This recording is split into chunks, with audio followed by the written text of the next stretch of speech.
আসসালামু আলাইকুম রহমতুল্লাহ। নবম দশম শ্রেণীর সকল শিক্ষার্থী ভাই বোনের জন্য গুরুত্বপূর্ণ একটি অঙ্ক নিয়ে হাজির হলাম। উচ্চতর গণিতের 10.2 18 নং দ্বিপদী বিস্তৃতির অঙ্ক।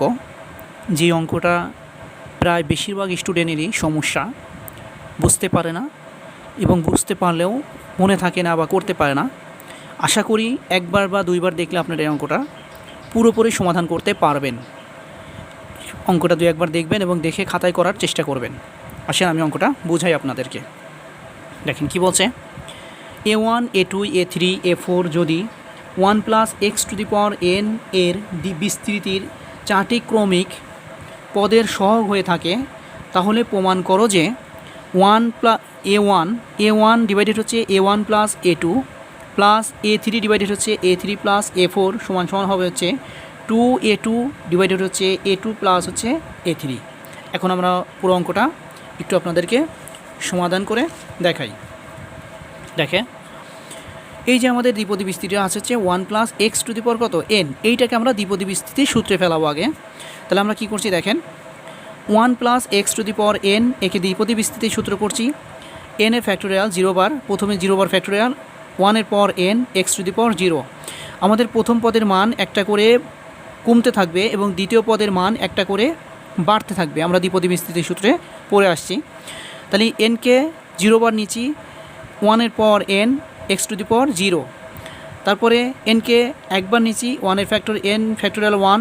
তারপর 1 এর পর বলছি একটা করে কমবে, তাহলে n 1 এর পর ছিল n, তা থেকে একটা কমে গেছে আর x⁴ একটা বৃদ্ধি পাইছে।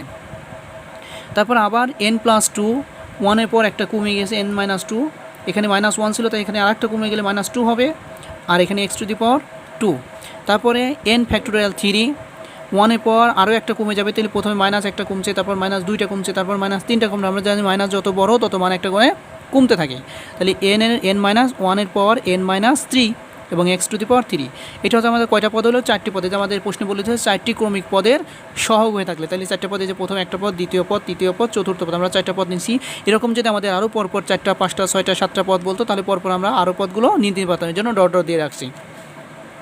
দেখেন এখন n এর পর যাই হোক, আমরা 1 এর পর যতই নেই আমরা জানবো সেটার মান 1 হবে, আর x⁴0 মানও কত? 1। তাহলে এটা সম্পূর্ণটাকে আমরা একবার লিখে দিচ্ছি 1।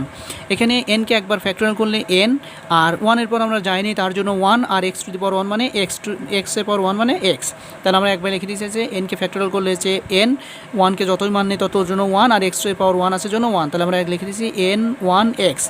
তারপর দ্বিতীয়ত হচ্ছে n ফ্যাক্টোরিয়াল 2, n ফ্যাক্টোরিয়াল 2 মানে হচ্ছে দুইবার ফ্যাক্টোরিয়াল করবো, তার n ফ্যাক্টোরিয়াল 2 মান আমরা জানি কি, ফ্যাক্টোরিয়াল মান হচ্ছে আমাদের কি জানি, আমরা ফ্যাক্টোরিয়াল শর্ত জানি এরকম যে আমাদের যদি এরকম থাকে যে 5a ফ্যাক্টোরিয়াল, তাহলে এটা সমান আমরা কি লিখতে পারি, আমরা সমান এটা লিখতে পারি হচ্ছে 4 3 2, এরকম একটা করে মান কি থাকে, কমতে থাকে।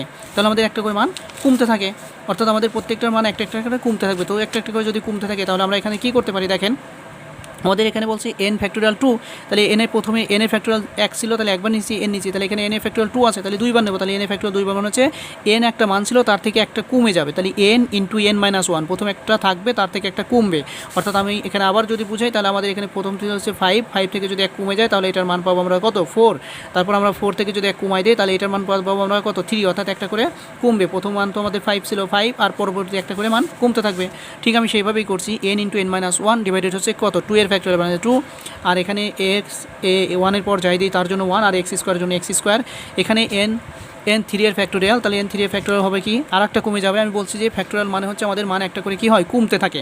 তাহলে প্রথমটা হচ্ছে n-1, আর দ্বিতীয়টা যাবে হচ্ছে n × n-1, তারপর n-2, অর্থাৎ আর একটা কমে যাবে। আর হচ্ছে 3 এর ফ্যাক্টোরিয়াল, 3 এর ফ্যাক্টোরিয়ালকে আমরা কীভাবে লিখতে পারি, 1 2 3 একবার লিখতে পারি, আর a1 আর x⁴ কত 3 ডট আমরা রেখে দিচ্ছি। এখন যদি আমরা একটু বুঝি, দেখেন এখানে 1 এর জন্য 1, n(x) একসাথে আমরা লিখছি nx। আমি যে লাল কালি দিয়ে রাখছি একবার বোঝানোর জন্য একবার এটা করে রাখছি। দ্বিতীয়টা x হচ্ছে n-1, n × n-1 ডিভাইডেড হচ্ছে এখানে 2 2, আর x² জন্য আমরা x² রাখছি, n-1 ডিভাইডেড 2 3, আর এখানে n-2 আর x³ ডট রেখে দিয়েছি।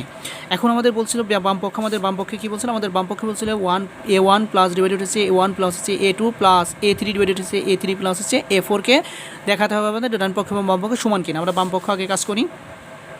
A1 plus A2 A3 divided A3 plus A4। এখন আমরা এই A1 কোনটা আমরা পরপর ক্রমিক পদ নিলে আমরা দেখেন প্রথম পদ হচ্ছে A1, এই যে 1 নিচে আমি A1 লিখে দিয়েছি, এটা হচ্ছে A1, এটা হচ্ছে A2, এটা হচ্ছে x এর সহগ A2, এটা হচ্ছে x স্কোয়ারের সহগ হচ্ছে A3, আর আমরা x কিউবের সহগ হচ্ছে A4। এই চারটা মান আমরা পেয়ে গেছি। তাহলে আমরা A1 সমান কত পাইছি 1, তারপর A1 এর জন্য আমরা দিচ্ছি 1, তারপর A2 জন্য আমরা কত দিছি, এই যে আমরা প্রথম পদে এখানে পাইছি হচ্ছে A2 মানে হচ্ছে কত n, তাহলে আমরা প্রথম A1 এর জন্য দিছি 1, A1 এর জন্য 1, আর A2 এর জন্য দিছি আমরা n, তারপর প্লাস আছে প্লাস, তারপর A3 এর জন্য আমরা কি পাইছি যে n × n - 1 ডিভাইডেড হচ্ছে 2, তাহলে A3 এর জায়গায় আমরা বসে দিছি n × n - 1 ডিভাইডেড 2, তারপর এই ডিভাইডেড হচ্ছে ডিভাইডেড A3 এর জন্য আমরা কি দিছি n × n - 1 ডিভাইডেড 2, মাঝে প্লাস আছে প্লাস, আবার A4 এর জন্য আমরা কি পাইছি যে A4 এর জন্য পাইছি আমরা হচ্ছে n × n - 1 n - 2 ডিভাইডেড হচ্ছে 2 3, তাহলে এটা আমরা বসে দিছি n × n - 1 ডিভাইডেড হচ্ছে n - 2 ডিভাইডেড হচ্ছে 2 3, n × n - 1 × n - 2 ডিভাইডেড হচ্ছে 2 3।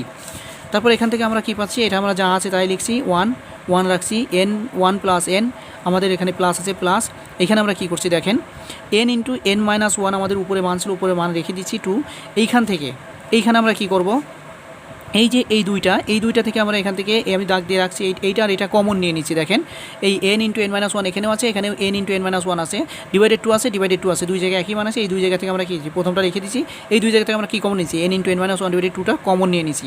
তাহলে এটা যদি আমরা কমন নিই তাহলে এখানে কি থাকবে, এখানে কমন নিলে এখানে থাকবে 1, তাহলে আমরা এটা পরিবর্তে লিখে দিচ্ছি 1, আর প্লাস আছে প্লাস, এখান থেকে যদি এটা আমরা কমন নিই তাহলে কি থাকবে n - 2 ডিভাইডেড 3 থাকবে, তাহলে n - 2 ডিভাইডেড 3 লিখে দিচ্ছি। আশা করি এই পর্যন্ত বুঝতে পারছেন।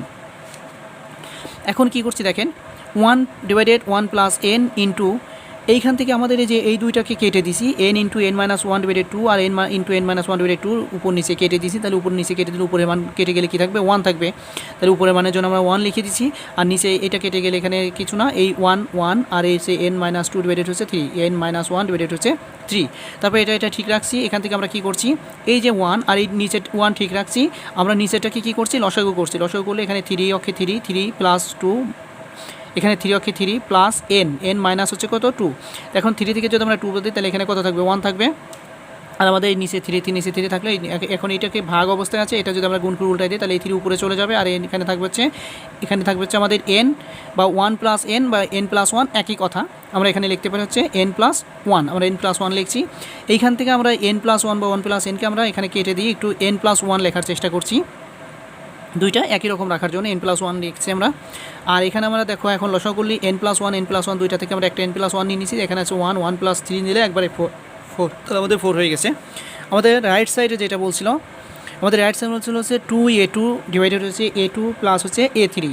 আমরা a2 এর মান পাইছি, আমরা a2 এর মান কত পেয়েছিলাম, এই যে এখানে দেখাই দিয়েছিলাম যে a2 এর মান হচ্ছে আমাদের হচ্ছে n, আর a3 এর মান হচ্ছে আমাদের হচ্ছে n × n - 1 ডিভাইডেড হচ্ছে 2, আর a4 এর মান হচ্ছে n × n - 1 divided 2 3 n × n -